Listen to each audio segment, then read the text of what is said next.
Et on poursuit avec vous, Anselme Boussieuche, vous êtes le président de l'Institut Triomphe. Merci d'être avec nous ce matin. Bonjour. Alors, on va parler de France Télévisions qui se retrouve dans le viseur de l'UDR avec cette commission d'enquête parlementaire qui vise à inspecter la neutralité, le fonctionnement et le financement de l'audiovisuel public, un vaste sujet. Vous étudiez tous ces rapports qui sont édités dans le cadre de cette enquête. Donc vous êtes là pour nous en parler justement. Est-ce que vous pourriez commencer par nous résumer donc ce rapport en une phrase? Quel est le constat principal aujourd'hui des élus UDR, Anselme Boussieuche?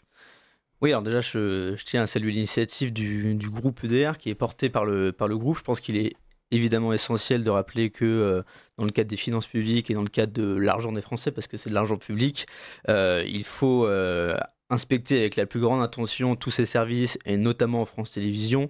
Il faut également rappeler que le rapport qui est sorti en juillet donc 2025, c'est un rapport qui ne sort que tous les 10 ans. Donc c'est un rapport exceptionnel qui porte un bilan global sur les 10 dernières années de France Télévisions.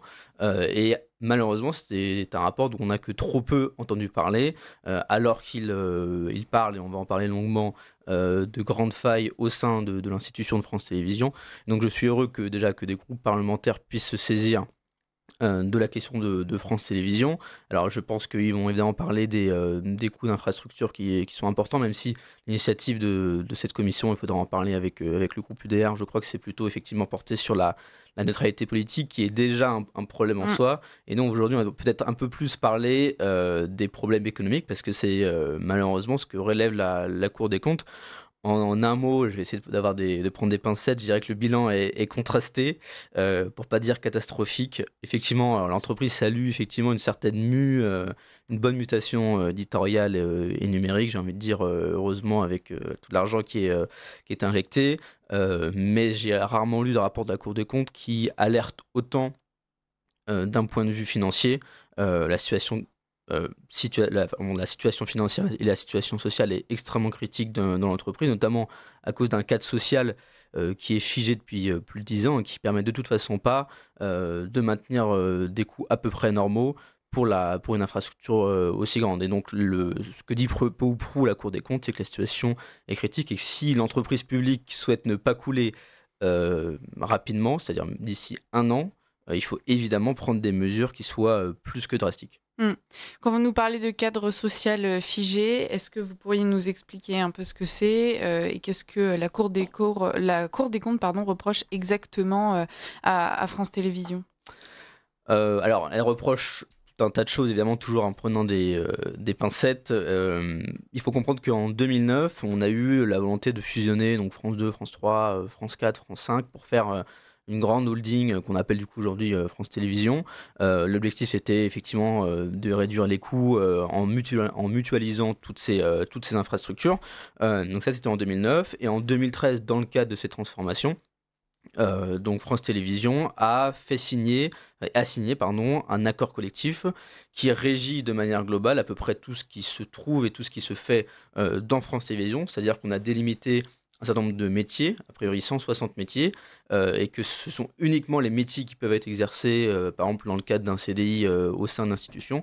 Donc on a un nombre de métiers qui est délimité, des salaires qui sont délimités, des conditions de travail qui sont délimitées. Et donc c'est une sorte de carcan administratif extrêmement important qui empêche l'entreprise d'avoir les mains libres. Donc c'était quelque chose qui pouvait éventuellement avoir du sens dans le cadre d'une réorganisation globale il y a 10 ans, c'est-à-dire un peu plus de 10 ans, en 2013 dans le cadre de cette réorganisation. Mais aujourd'hui, cet accord de 2013, et on va le voir après, de toute façon a été décrié par la présidente Delphine Ernotte, on va dire beaucoup trop tard, mais ça faisait déjà des années que France Télévisions décriait cet accord, qui était un accord public, et qui expliquait que de toute façon, c'était un accord qui n'avait plus lieu d'être, parce que dans le cadre de la réorganisation, il faut comprendre qu'avec l'évolution du numérique, avec l'évolution des métiers, il faut pouvoir s'adapter dans une entreprise comme France Télévisions, et que c'est une entreprise qui ne peut tout simplement pas s'adapter parce qu'elle a un nombre de métiers qui est Mm. délimité. Donc l'entreprise recourt à un grand nombre de CDD, à un grand nombre d'intermittents, etc. Ce qui fait absolument exploser pardon, la masse salariale globale. Et la masse salariale, c'est-à-dire le coût global des salaires, a augmenté même de quasiment 20%, alors qu'on a réduit le nombre de postes. Et donc c'est de toute façon une équation qui est quasiment impossible à résoudre sans dénoncer l'accord de 2013, donc ce qui a été fait récemment, voilà, en espérant que... mais ça va poser des problèmes, et c'est un problème qui va encore durer un certain nombre de temps, je pense qu'on pourra également en parler. Donc globalement, c'est ça que reproche la Cour des comptes à France Télévisions, c'est de ne pas avoir plus tôt décrié cet accord et de ne pas avoir pris des mesures politiques globales qui permettent d'assainir les comptes financiers de la structure. Alors, j'ai écouté l'audition de Delphine Ernotte hier, chers auditeurs. Ça dure 2 heures tout de même. Et donc, on est assez surpris parce qu'elle se félicite pourtant de la gestion de France Télévisions. Elle explique que depuis qu'elle est à la tête de la structure, donc 2 mandats quand même, eh bien, les audiences ont explosé. Elle a repris en main la gestion financière qui était au plus bas. Elle explique qu'ils sont à l'équilibre systématiquement depuis quelques années maintenant.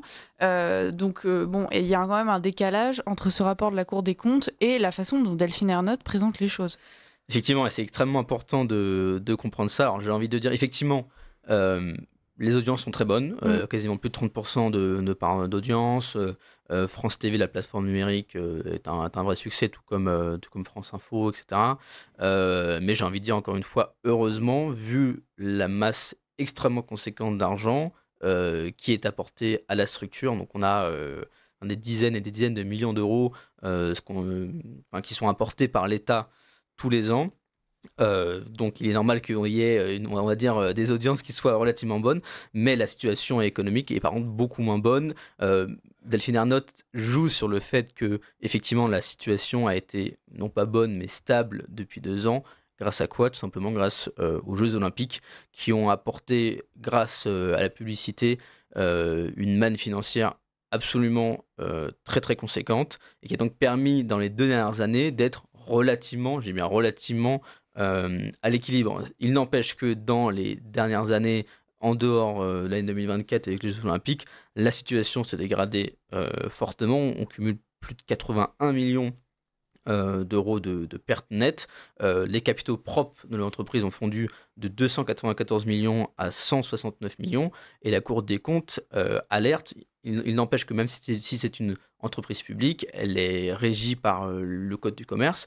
Et il y a un vrai risque aujourd'hui de dissolution de France Télévisions si effectivement rien n'est fait pour que les capitaux s'améliorent. Et c'est la Cour des comptes qui dit que la situation pourrait être dissoute d'ici 1 an si effectivement il n'y a pas de solution à court terme. Et donc effectivement l'entreprise a survécu dans les 2 dernières années grâce aux Jeux Olympiques, mais depuis des années, la situation se creuse, le déficit se creuse, et de toute façon c'est en partie, c'est d'ailleurs aussi relevé par la Cour des comptes, un problème de gestion globale de l'entreprise, et donc c'est aussi la faute de Delphine Ernotte. Moi j'ai lu effectivement, j'ai écouté son audition, et j'ai surtout lu son projet, qui est le nom qui est porté pour toutes les personnes qui souhaitent présenter un projet donc durant le mandat de France Télévisions. Il y avait des projets qui étaient relativement intéressants. Alors je ne suis personne pour juger le projet de Mme Delphine Ernotte, mais on sait qu'elle a été élue et surtout réélue grâce à des pressions politiques. Et en tout cas, la gestion financière laisse relativement à désirer. Oui, je pense qu'en fait, on est tous quelqu'un pour juger la gestion de Delphine Ernotte à partir du moment où c'est justement avec l'argent des Français, donc notre argent, qu'elle finance ces grands plans de gestion. Il y a le projet Salto également qui a été un... Je veux bien que vous nous en disiez quelques mots, Anselme Boussuge. Rapidement, il nous reste déjà plus que 5 minutes. Effectivement, alors il y a le projet Salto qui a été un échec, qui a coûté plus de 60 millions d'euros. Donc l'objectif, c'était de faire une grande plateforme. On appelait ça le grand concurrent français de Netflix. Donc c'était de regrouper les offres de TF1 et des M6. Donc c'est une plateforme qui n'a duré que 2 ans, coûté 60 millions d'euros avant d'être fermée, parce que ça a évidemment été un ratage complet. C'était quelque chose auquel on pouvait s'attendre, et c'était quelque chose qui est également relevé de la Cour des comptes, qui confirme d'ailleurs que c'était un pari qui était très risqué dans un marché qui était saturé par Netflix, Amazon Prime, etc. D'autant que, alors ça, ce n'est pas forcément de la faute même de France Télévisions, mais on a en France tout un tas de systèmes administratifs qui font que les procédures sont toujours systématiquement allongées, et donc il faut que ce soit validé par la Haute Autorité de la concurrence, puis ça a été renvoyé à l'Union européenne, qui a analysé pendant un an la situation avant de la renvoyer à l'autorité de la concurrence en expliquant que ce n'était pas à eux de juger de cela. Donc il y a eu plus d'un an de retard déjà vis-à-vis du lancement. De toute façon, le projet, et ça c'est aussi souligné par la Cour des comptes, a été très mal mené et donc a conduit à des pertes de 60 millions d'euros, ce qui est absolument conséquent et qui a encore aggravé la dette de France Télévisions. On a l'habitude, quand on est face à ce genre de problème, en tout cas dans le monde politique, mais même en fait dans le domaine public en général, d'être face à des responsables qui ont tendance à dire que justement ils ne le sont pas. Est-ce que, en l'occurrence, Delphine Ernotte a une marge de manœuvre pour pouvoir redresser la situation et donc notamment sur le plan social, ou est-ce qu'elle pourra se défendre en disant que de toute façon elle n'y peut rien et qu'elle fait de son mieux avec ce qu'elle a, comme on l'entend régulièrement? J'ai envie de dire un peu des deux. Elle pourra effectivement se défendre en disant qu'elle n'y peut rien. La réalité, c'est que elle peut faire quelque chose, mais elle l'a déjà fait trop tard. Elle a dénoncé il y a quelques mois cet accord de 2013, en 2025, quasiment 12-13 ans après la signature de l'accord, qui était déjà dénoncé et décrit depuis quelques années par tous les responsables et par tous les services administratifs.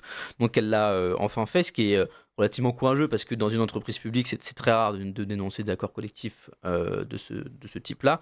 Est-ce qu'elle a une marge de manœuvre? La réalité, très peu, parce que les syndicats sont extrêmement puissants au sein de France Télévisions et que si elle souhaite faire des grosses coupures dans les salaires ou dégager un peu de masse salariale, les syndicats vont évidemment s'y opposer et ce sera des années, c'est également notifié dans le rapport de la Cour des comptes, ce sera probablement des années de négociations avec les syndicats et surtout ils vont devoir lâcher des sommes très très conséquentes et donc l'accord effectivement doit de toute façon disparaître. Ça c'est noté noir sur blanc, je cite la Cour des comptes, c'est la survie même de l'entreprise qui est menacée, ce qui est une phrase absolument inhabituelle pour un rapport administratif, notamment de la Cour des comptes. Et donc effectivement, il va falloir de toute façon prendre le courage de faire ces grandes réformes. C'est ce qu'ils essaient de faire notamment avec la holding France Média, en voulant fusionner encore ce qui existe.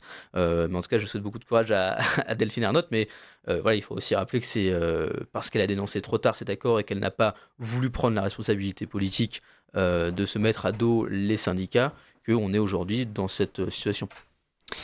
Dernière question, Anselme Boussuge, que dit ce rapport finalement de l'audiovisuel public français, et encore une fois sur le plan financier plus que de la neutralité, et ça on y reviendra notamment avec Charles Laloncle, j'espère, à notre antenne. Oui, tout à fait. Alors la phrase qu'on peut dire, c'est que moi je parle d'une crise de mission. C'est pas les mots de la Cour des comptes, mais c'est peu ou prou ce qu'elle explique. Elle parle d'une crise financière qui est de toute façon grave.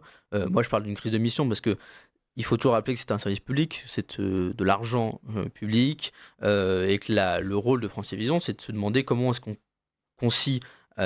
concilie un service public avec une soutenabilité financière et comment est-ce qu'on met en place les outils technologiques pour permettre justement à cette situation financière de s'améliorer dans les prochaines années. Je ne sais pas quelle sera la situation financière de France Télévisions dans plusieurs années. De toute façon, on pourra voir et je serais heureux de revenir sur cette antenne pour en parler. Voilà, pour résumer en une phrase, on est dans une situation qui est catastrophique et dont la survie de France Télévisions est menacée sur 1 ou 2 ans si rien n'est fait. Voilà, j'ai envie de dire affaire à suivre. Affaire à suivre, effectivement, et on ne manquera pas de vous réinviter, Anselme Boussuge, pour commenter les résultats de cette commission d'enquête parlementaire, et pourquoi pas d'ailleurs en table ronde avec Charles Laloncle pour aborder effectivement encore cet aspect de la neutralité aussi politique du service de l'audiovisuel public avec votre argent, chers auditeurs. Merci Anselme Boussuge, je rappelle que vous êtes président de l'Institut Triomphe. Je vous dis à très bientôt.